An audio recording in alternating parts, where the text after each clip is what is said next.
थुङ्गा फुलका हामी एउटै माला नेपाली सार्वभौम भई फैलिएका मेची महाकाली। सयौं थुङ्गा फुलका हामी एउटै माला नेपाली सार्वभौम भई फैलिएका मेची महाकाली।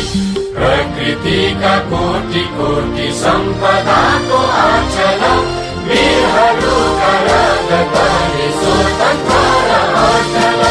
ज्ञान भूमि शान्ति भूमि तराई पहाड हिमाल अखण्ड यो प्यारो हाम्रो मातृभूमि नेपाल।